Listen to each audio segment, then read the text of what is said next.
My name is Zachary. I am from North Carolina.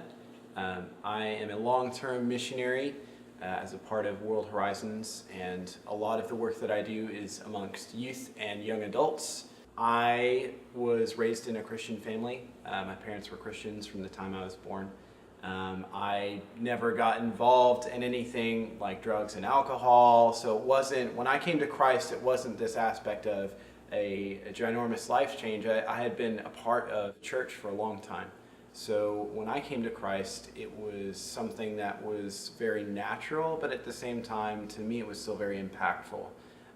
My dad came to me when I was 13, and he said that I needed to choose to follow Christ for myself. I prayed a lot. I read through scripture, and along with my brother and some friends of ours, we really began to see Christ for ourselves and to see, is this something that we actually believe in, or is this something that we've just been told for our whole lives? I chose to follow Christ for myself, and I loved it. I loved every aspect of getting to understand more about Christ for myself rather than it just being my parents' faith. When I was a kid, I had my parents, they were Christians, so obviously I was surrounded by Bible stories. I was surrounded by my parents telling me, don't do this and don't do that. And they'd sometimes say, do the good you ought to do, or respect your elders. You know, they quote the standard scriptures. So when I was younger, that's what I made a lot of decisions out of. And even after 13, when I chose to follow Christ for myself, I still went through a very long period of time understanding the truth about Christ for myself, because I believe you can be told something, but there's a very big difference between being told something and believing something. That was that first step in me choosing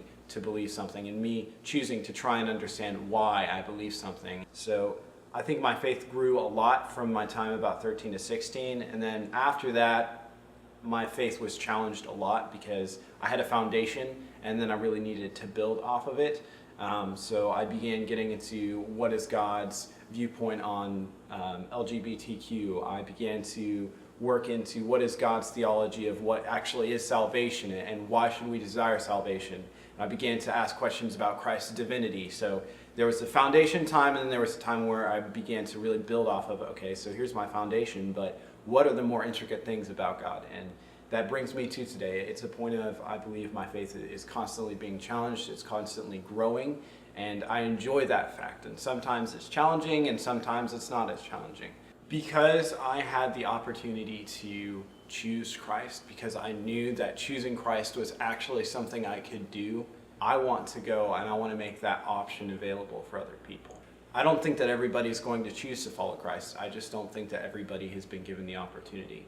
I know that here in the States there's some people that don't even know following Christ is the opportunity, but the fact that 40% of our world plus of the population hasn't even been given the choice to follow Christ is something that compels me to go, so that they have the option, like I did when I was 13, to choose to follow Christ, to have a life that I believe is worth living, to have something that brings purpose and passion to them. So that is why I'm compelled into missions. I think that the biggest thing about my testimony that Christ has spoken to me is that it is something that we have to choose to follow him. It is not something that can be chosen for us.